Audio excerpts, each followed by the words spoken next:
जोरदार तालियां हो जाए नरोत्तम मिश्रा जी के लिए। फायर ब्रांड नेता नरोत्तम मिश्रा जी इस वक्त हमारे बीच में। नरोत्तम मिश्रा जी, वैसे तो आपके बहुत से बयानों पर हम चर्चा करेंगे, लेकिन क्या है, भारत एक ऐसा देश है कि यहां चुनाव कभी खत्म ही नहीं होते। एक बार चुनाव खत्म होते हैं, फिर कोई चुनावी माहौल बन जाता है, फिर चुनाव का नतीजा आता है, फिर चुनावी माहौल में हम लोग प्रवेश कर जाते हैं। ऐसे में आपके बयान बड़े चर्चा में रहते हैं। किसी भी प्रदेश में चुनाव क्यों ना हो, धर्म संसद की बात क्यों ना हो, नरोत्तम मिश्रा जी का बयान जरूर आता है। हाल ही में महाराष्ट्र में चुनाव संपन्न हुए हैं, बीजेपी की बड़ी जीत हुई है और पार्टी ने आपको भेजा था महाराष्ट्र में। अब विधानसभा में तो बंपर जीत दर्ज हुई, लेकिन लोकसभा में पार्टी पिछड़ गई। इसकी क्या वजह आप देखते हैं? कभी कभी होता क्या है मैम कि राजनीति के अंदर भ्रम काम कर जाता है और कांग्रेस पार्टी को भ्रम फैलाने की महारत हासिल है। ये सिर्फ नारों और वादों पर ही चली है पार्टी, इसने काम कभी नहीं किया, ऐसी मेरी निजी राय है। और महाराष्ट्र के लोकसभा चुनाव का जहां सवाल है, वहां उन्होंने एक संविधान बदल देंगे वो भ्रम पैदा किया कि भारतीय जनता पार्टी या मोदी जी आ जाएंगे तो संविधान बदल देंगे। तो कुछ स्टेटों में ये भ्रम पैदा हुआ और उसके कारण से थोड़ा नुकसान हुआ, लेकिन जल्दी लोगों की समझ में आ गया काठ की हाड़ी एक ही बार चढ़ती है। जिन प्रदेशों में नुकसान हुआ था उन प्रदेशों को आप देखो, महाराष्ट्र, हरियाणा, उत्तर प्रदेश, राजस्थान। उत्तर प्रदेश और राजस्थान में उपचुनाव थे बड़ी, और हरियाणा का आम चुनाव था विधानसभा का, और महाराष्ट्र का था। आप देखो चारों जगह कांग्रेस पत्ते की तरह उड़ गई। नारे ज्यादा दिन नहीं टिलते हैं। ये हमेशा से आप पूर्व देख लो इतिहास कांग्रेस का, इंदिरा लाओ, गरीबी हटाओ, कांग्रेस का हाथ गरीब के साथ, नारों पर ही चले। मुझे ध्यान आता है एक बार सद्दाम हुसैन का युद्ध चल रहा था, अमेरिका सद्दाम हुसैन का, तो राजीव गांधी जी प्रधानमंत्री थे देश के, बड़ा मीडिया में चर्चा में था वो युद्ध। उस समय ऐसा लगता था कि सद्दाम हुसैन जी कहीं जीत न जाए। शांति वार्ता के लिए राजीव गांधी जी गए। अच्छा। तो कांग्रेस के लोग उन्हें एयरपोर्ट पर छोड़ने गए, तो कांग्रेस के लोग नारे लगा रहे थे, देश के अंदर दो ही नाम राजीव गांधी, विश्व के अंदर दो ही नाम राजीव गांधी या सद्दाम। वो वहां पहुंच पाए इसके पहले अमेरिका ने सद्दाम हुसैन को गिरफ्तार कर लिया। तो जब वो लौट के आए, जॉर्ज बुश उस समय प्रधानमंत्री थे अमेरिका के, जब वो लौट के आए तो कांग्रेस के लोग लेने गए और नारे लगा रहे थे कि विश्व के अंदर दो ही खुश, राजीव गांधी, जॉर्ज बुश। ये नारों पर चलने वाली पार्टी है और अपनी सुविधा से ये नारे बदलते हैं। नरोत्तम मिश्रा जी, अब आपने इतिहास की किस्सागोई शुरू ही की है, तो आज देश में अलग अलग जगहों पर इतिहास खोजा जा रहा है। कुछ लोग कह रहे हैं इतिहास को बदला नहीं जा सकता, कुछ लोग कह रहे हैं देश में अराजकता फैलेगी, जगह जगह पर खुदाई हो रही है, सर्वे हो रहे हैं। इस माहौल को आप क्या कहेंगे? मस्जिदों में मंदिर ढूंढे जा रहे हैं, या कुछ लोग कह रहे हैं कि वक्फ की जमीन पर आप महाकुंभ करने जा रहे हैं? मैं इसमें ज्यादा गहराई में नहीं जाऊंगा, लेकिन इतनी बात जरूर करूंगा कि जहां भी खुदाई हो रही है वहां मंदिर तो निकल रहा है। जहां भी खुदाई करो मंदिर निकलता है, कांग्रेस की खुदाई करो तो घोटाला निकलता है। ऐसा ही है ये, बिल्कुल। तो उसी तर्ज पे चल रहा है ये अभी से लेके आज तक का। लेकिन विपक्ष कह रहा है कि इससे अराजकता फैलेगी, देश का माहौल बिगड़ेगा। अब जहां मस्जिद है वहां सालों से नमाज अता की जा रही है। 370 जब हटाई थी तब भी विपक्ष ने यही कहा था कि हटा के तो देखिए खून की नदियां बह जाएंगी। ऐसा मैं नहीं कह रहा, लोकसभा में कहा है, कांग्रेस के नेता ने कहा, बयान था। पत्ता नहीं हिला, कंकड़ नहीं फेंका देश के अंदर, कंकड़ भी नहीं फेंका था पूरे देश के अंदर। 370 हटी, 35 हटी, लद्दाख आजाद हो गया, एक कंकड़ नहीं फेंका। तो ये इन बातों में कुछ नहीं रखता है।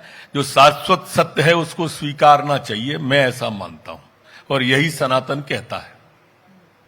आज महाकुंभ होने जा रहा है, देश में इतना बड़ा आयोजन, कहा जा रहा है कि इसमें करोड़ों का फुटफॉल रिकॉर्ड होने वाला है, बड़ी व्यापक तैयारी की गई है, लेकिन उसके लिए भी कह रहे हैं कि वो तो वक्फ की जमीन पर बना है। मुसलमानों को या संत समाज चाह रहा है कि भाई हिंदू धर्म के अलावा कोई और लोग उसमें ना आकर व्यापार करें, ना दुकान लगाएं, ना प्रवेश करें। ये दुकान लगाना पता कौन लोग चाह रहे हैं? कौन? वो लोग हैं जो कहते हैं कि मंदिर बनाने से थोड़ी रोजगार मिल जाएगा। जो कहते थे कि मंदिर बनाने से और कुंभ में जाने से कोई रोजगार थोड़ी पैदा होते हैं, ये वही सब लोग हैं जो वहां समोसे और कचौड़ी बेचना चाह रहे हैं। ये वही कौन लोग हैं वो? ये जो भी लोग हैं, आप शाब्दिक रूप से खुलवाने से अच्छा है कि इशारों को अगर समझो तो राज को राज रहने दो। खरगोन में दंगा हुआ था 2022 में और उसके अगले दिन बुलडोजर की कार्रवाई भी वहां पर हुई और आपने बयान दिया कि जिस घर से पत्थर आए थे उसे पत्थरों के ढेर में बदल दिया जाएगा और बुलडोजर को लेकर हाल ही में सुप्रीम कोर्ट ने जो वर्डिक्ट दिया है उस कार्रवाई को गलत बताया है। आप क्या कहना चाहेंगे इस पर? नहीं, मैंने ऐसा बयान दिया था, ये बिल्कुल सच है। आप कायम है उस पर? हाँ, मैं जो बोलूंगा उस पर कायम रहूंगा। सोच समझ के बोलता हूं, पहले सोचता हूं फिर बोलता हूं, और इसलिए मैं उस बयान पर कायम हूं। लेकिन सुप्रीम कोर्ट ने बुलडोजर न्याय को लेकर जो अब कहा है, सुप्रीम कोर्ट ने अतिक्रमण तोड़ने का थोड़ी कहा है कि अतिक्रमण नहीं तोड़ेंगे, ऐसा कहीं नहीं कहा। मैंने पढ़ा उसको। अतिक्रमण तो टूट सकता है, जिसका अतिक्रमण होगा वो टूटेगा। सरकारी जमीन लेकिन पर पिता कैसे के बना नाम लोगे? पर मकान है, सरकारी उसको जमीन पर बुलडोजर से कैसे तोड़ बना दिया लोगे गया। आप? और सरकारी जमीन पर बनाओगे तो टूटेगा, कानून अपना काम करेगा।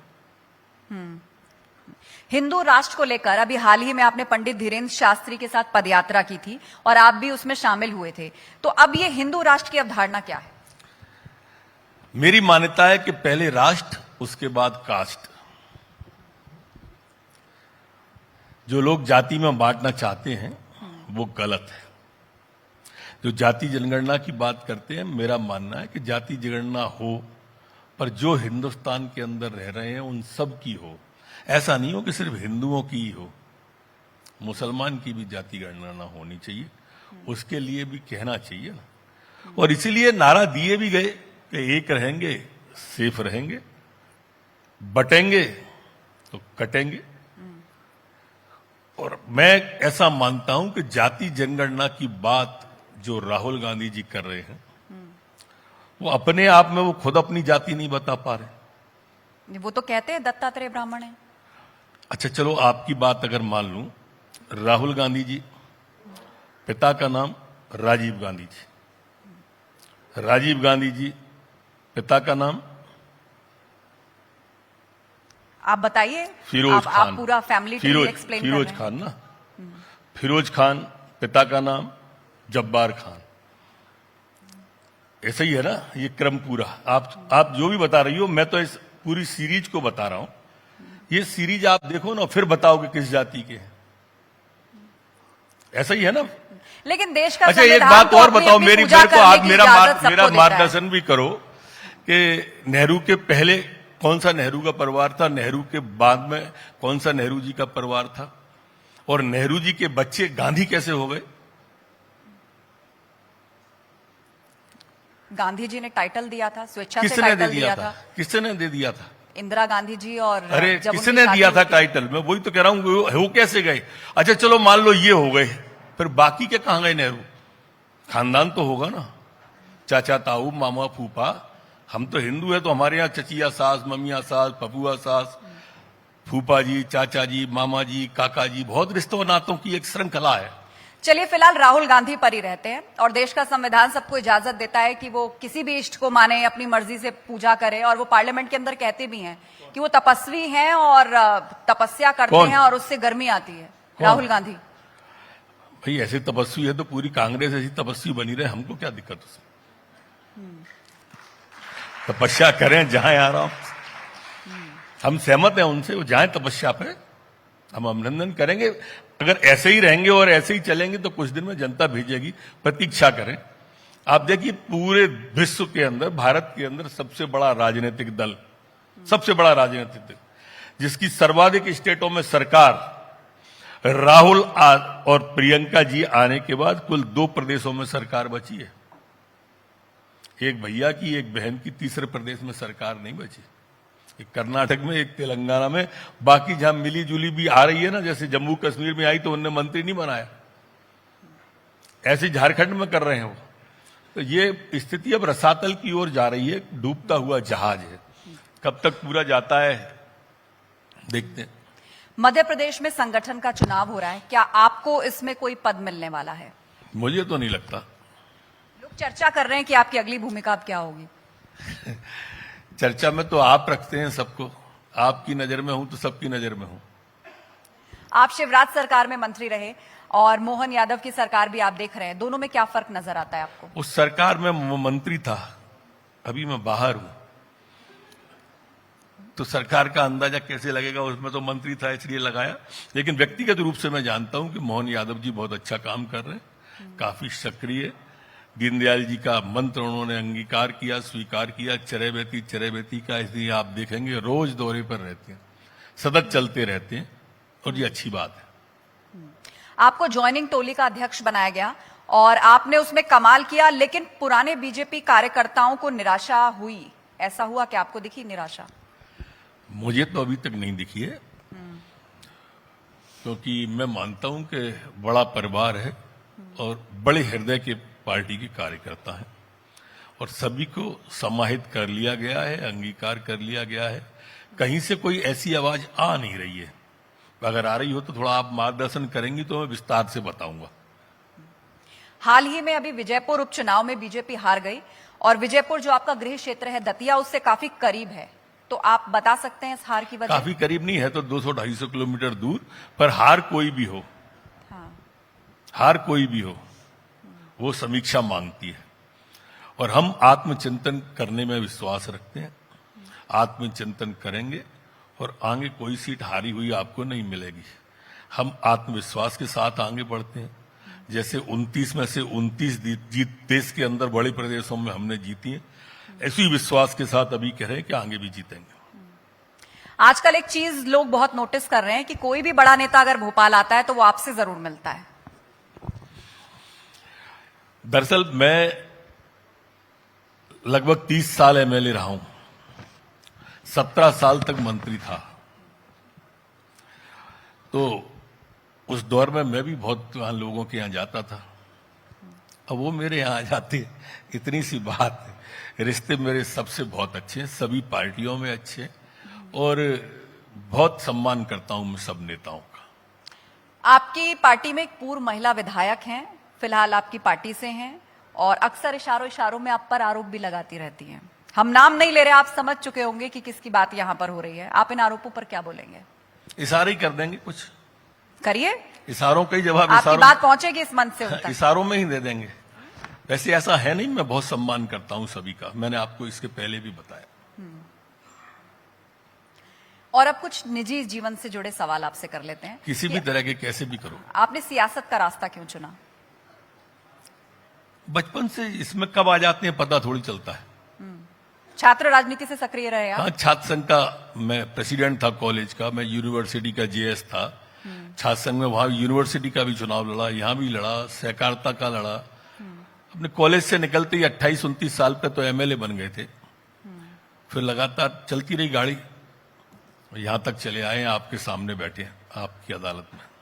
और जाते जाते एक और सवाल कि आजकल हम देखते हैं कि नेताओं के बेटे या उनके परिवार से भी कोई ना कोई सियासत में आता है, तो क्या आपके परिवार में से भी आपका कोई पुत्र भी सियासत में आएगा?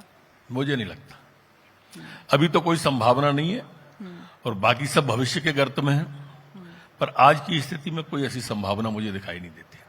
जाते जाते अंतिम सवाल, अब 2029 की तैयारियां चल रही हैं, उसके लिए रणनीति बनाई जा रही है, तमाम लोगों को जिम्मेदारियां सौंपी जा रही हैं, तो अब नरोत्तम मिश्रा आने वाले 5 सालों में अपने आप को कहां देखते हैं, किस जिम्मेदारी के साथ देखते हैं? पार्टी काम देती रहे, उन्होंने ज्वाइनिंग टोली का काम दिया जैसा आपने बताया, परिणाम भी आपने सवाल के साथ पूछ लिया कि बड़ी भारी संख्या में, सबसे सर्वाधिक देश में हमारे यहां हूं। फिर उनने महाराष्ट्र का काम दे दिया। ऐसे काम पार्टी देती रहेगी, आराम से चलेगी गाड़ी, कोई दिक्कत नहीं है, बिल्कुल मस्ती में है, और जिसकी मस्ती जिंदा है उसकी हस्ती जिंदा है, वरना वो जबरदस्ती जिंदा है। चलिए, जोरदार तालियों के साथ बहुत बहुत धन्यवाद नरोत्तम मिश्रा जी, आप इस मंच पर आए और सभी सवालों के जवाब आपने इशारों में भी दिए। बहुत बहुत धन्यवाद। बहुत बहुत धन्यवाद आस्था, बहुत बहुत धन्यवाद। आप मंच पर बने रहिएगा नरोत्तम जी हमारे साथ। आज आप आए बातचीत करने के